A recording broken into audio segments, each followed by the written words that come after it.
Time to have a look at strap connectors. So if you want to make the bag without the grommet handles, there's an option to do one with a strap.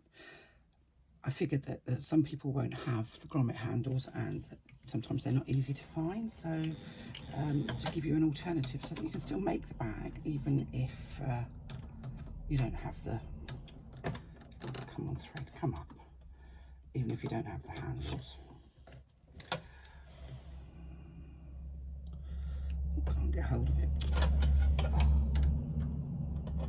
Got it. So I have my strap connector panel and my strap accent panel, and I've used just a little bit of Fabri-Tac on the back of the accent to hold it in place because it's only quite a small piece of faux leather. It's inclined to stretch, so just gluing it in place just helps to keep it where you want it to be. So I'm going to leave a long thread on the top and the bottom, and I'm going to just top stitch around the outside of the accent piece. I'm going to keep my stitch length relatively short so that I can get around that curve without having a sort of a jagged line of stitching. So my stitch length is just over 3. I'm going literally one stitch at a time, just why do we put the accent on if it's so difficult to stitch? Well, because it just strengthens the strap connector. This isn't a big bag, so we're not using a big old chunky strap connector. I just wanted something as an option if you don't have the grommet handles. It just gives a different look. It makes it for a very simple bag, actually. It'd be ideal for those that do craft fairs and stuff like that, because it is just a fairly simple bag, and you can make it as fancy as you want by adding the applique in any kind of quantity. So I'm just going all the way around.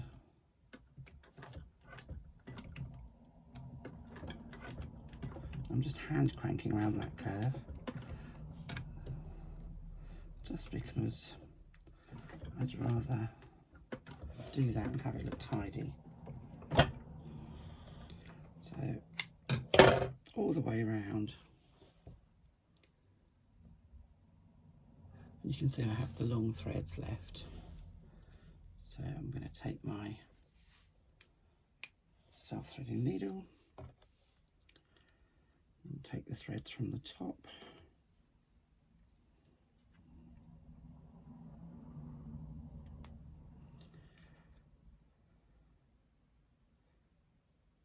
Take them back through to the reverse, to the wrong side, pull them through and tie them off.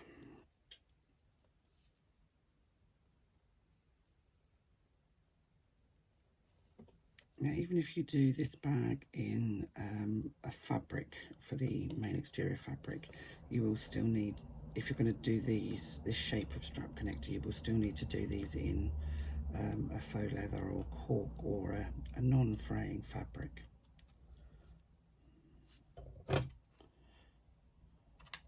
So tie them off, trim off the ends, and then we have a strap connector. I'm going to do the second one because I haven't done, I usually do one and then show you the second one, but actually I'm not done either, so let's just do this one too so that I've got it ready when I need it.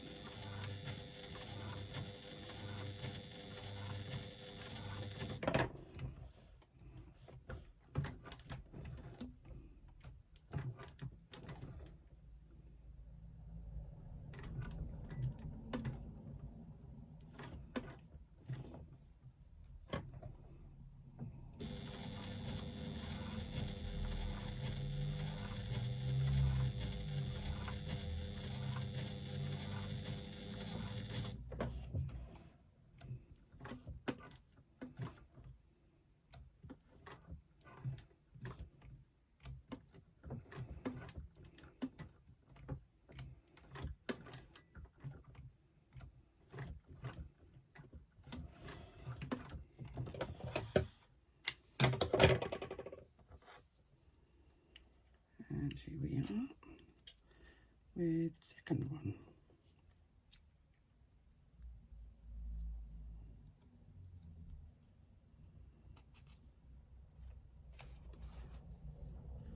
I've been asked a couple of times where I'm plucking needles from.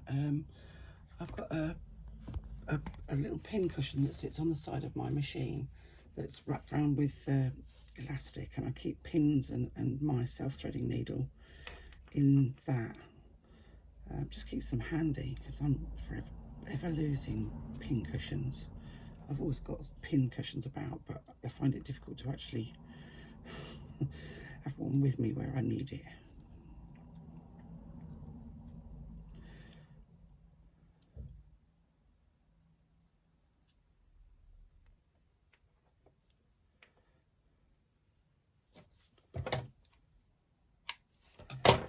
So there we are, we have 2 strap connectors with the accent pieces. Now my hardware is going to sit centrally on that strap connector. So you can make a mark centrally, or you can just eyeball it. It's really very much up to you.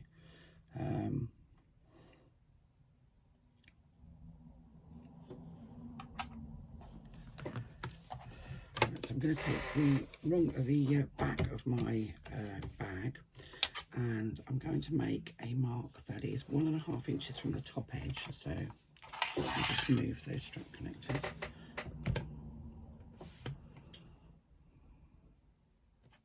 Put the scissors down as well. Don't necessarily need to go right across because I know my strap connectors are going at the side. So, and then I'm going to make a mark that's 2 inches in from the side on both sides. So 1,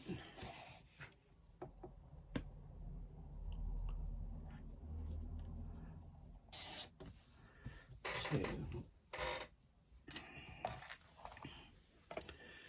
Now, my strap connectors are going to sit in that angle that I've created, and my hardware is going to stay central. So the easiest way to stitch this is to do 1/2 at a time. So it depends on how thick your hardware is. I'm just going to make a little mark on my connector where I think my stitching line can come up to. I'm going to actually take my connector, my D-ring off, and I'm going to stitch around that top part of my connector. Let me just see if I can lift that up. So my connector is in that angle, and I've made a line across, you can see there, and I've removed my D-ring.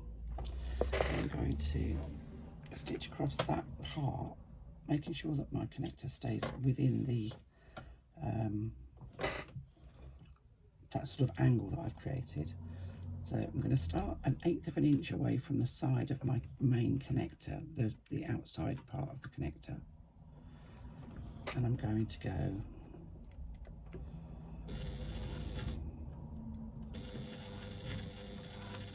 across the connector,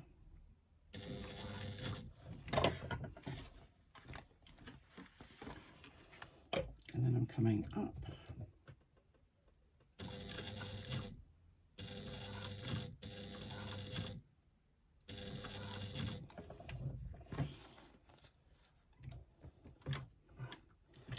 around the top curve. I'm going to hand crank it so that I've got it nice and tidy.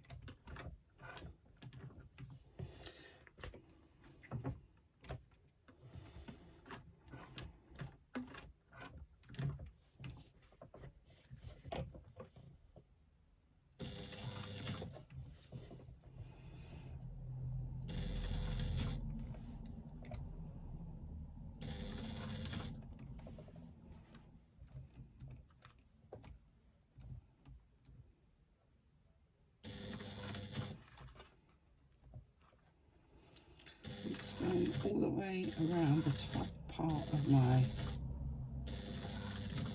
strap connector, lifting my needle, putting my work out, cutting my threads so that I can then bury them on the back.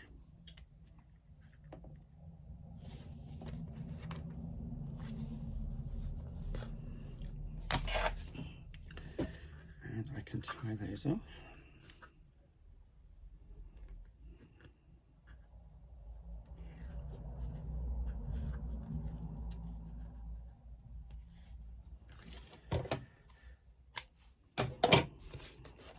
So that's the top part of my connector attached.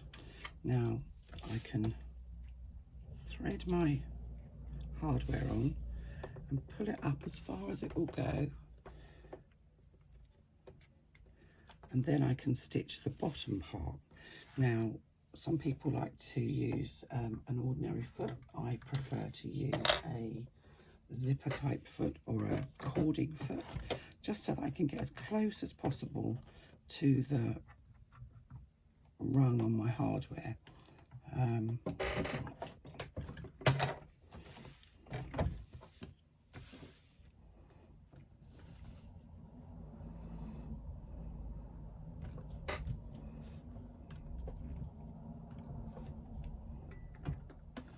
Again, leaving a long thread top and bottom.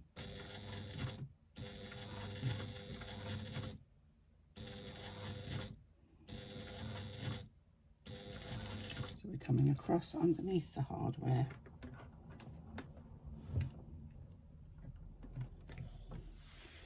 And pivot.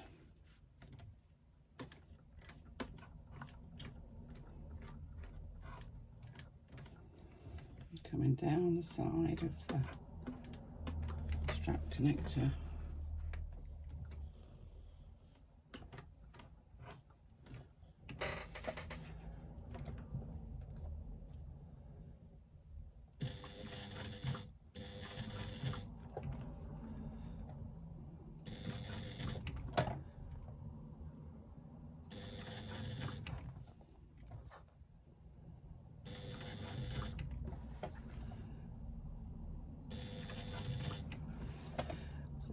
If you can't stitch one stitch at a time like this, then do hand crank it.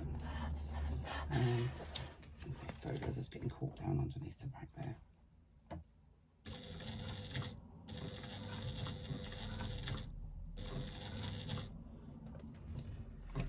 Let's just pull that out.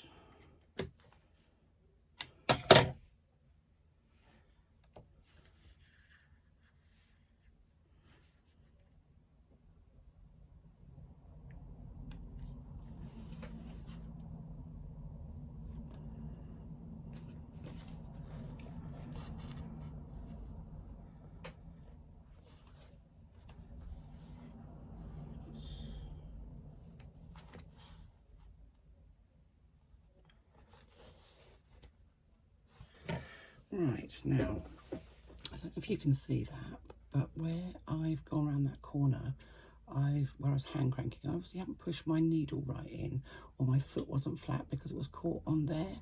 So I've basically lost the corner. Now, it's easy enough to fix. I'm going to just bury these threads and I will show you, tie off these threads and I will show you how to fix that.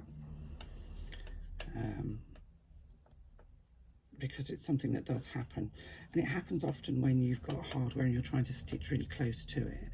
I know one of my lovely testers has modified a Teflon foot, or her son modified a Teflon foot for her by removing a lot of this that's on the back and a lot of this that's on the front, so it's actually a really short foot for her, and it means that she can get really close to any hardware.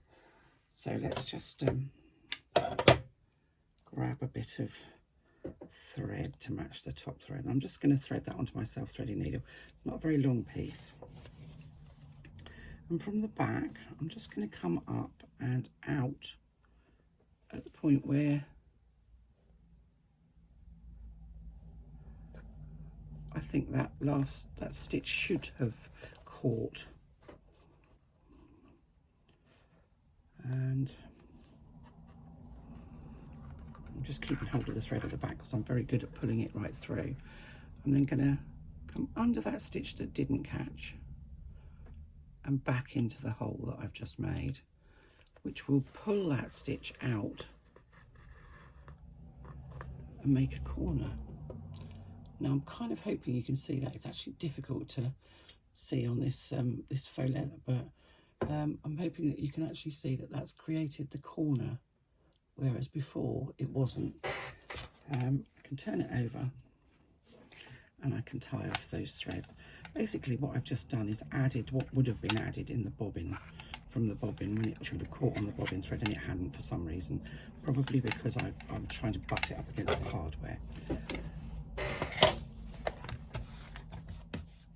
But now we have one strap connector fully connected, and it's quite a nice, neat, tidy little connector, that. So I'm going to do exactly the same with the second one. So I'm just going to take my hardware off. Actually, I'm going to put my hardware back on again. So it's sitting halfway. I'm going to pop my connector in that angled space that I've made, and I'm just going to mark where, sort of to the side of the hardware. It's difficult for me to say how far down, because everybody's hardware is going to be a different thickness. Some people's will be, this is quite dainty because I didn't want really thick, heavy hardware on here, but some hardware is very thick, so it's difficult because it will be a different measurement for everybody, hence I haven't given you a measurement. I'm just going to remove that foot.